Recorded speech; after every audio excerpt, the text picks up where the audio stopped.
Hello Dissenters, my name is Alex and I am here today back in Space Engineers to show you some of the newest additions to the game, the most exciting to be sure, rockets and Gatling guns. We're here on a map with some creations by Vortez. You can see the TIE bombers in the distance over there from Star Wars, which we are in one of those such ships right now. We've also got some other gunships in the distance, but first we're going to test out our new weapons on these targets. We've got a Gatling gun first of all, which is underneath the ship, so when I fire it you can see all the projectiles coming out of it. We can test it on this target in the distance. You can see it's ripping some holes through the armor.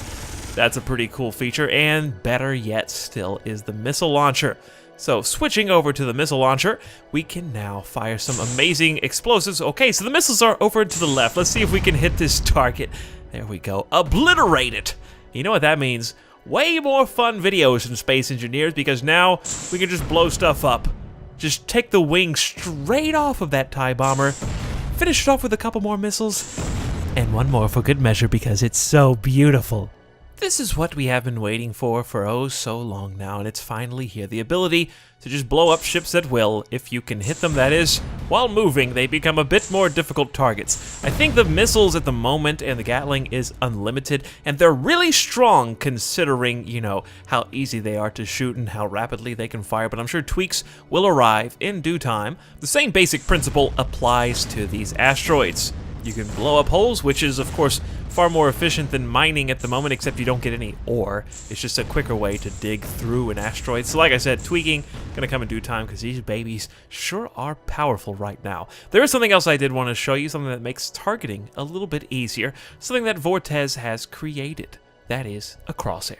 Here we have a custom created crosshair. It's not perfectly accurate right now, but the idea is pretty solid. It's got those little antennas that are kind of creating a little bit of a way for you to keep aim a little bit easier. So right about here, you have to aim a little bit higher than you want it to hit.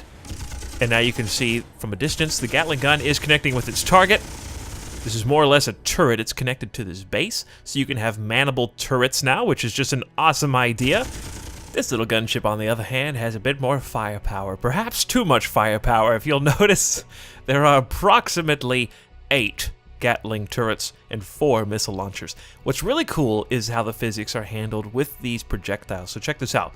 We're just going to start shooting the Gatling gun. The force from the projectiles is pushing us backwards through space, moving this gunship all by itself. Inside the gunship, you can see we do have a rudimentary crosshair. Not particularly accurate, but you kind of get the idea anyways. So with all of these turrets going at the same time, we are going to put a dent in a larger capital-esque ship, but the Gatling is pretty weak in comparison to the missile launchers. And just in case you didn't believe me, let's just blow this baby up. 4 missiles instantly blows a hole open into the inside. 4 missile launchers. It's pretty destructive. It's pretty fun. I could just sit here and do this all day, just watching the debris crumble, watching this space base blow up. Just imagine in multiplayer, this thing is full of people, and you and your friends are just assaulting it, blowing holes open in their little fortress, and making them come out to fight you. Now, like I said, balance, of course, is going to be an issue, but multiplayer is not even available just yet, so there's still time for that. So hope you enjoyed this video. If you did, let me know by leaving me a like on this video, and let me know your thoughts below. Thank you for watching. My name is Alex, and I will see you next time.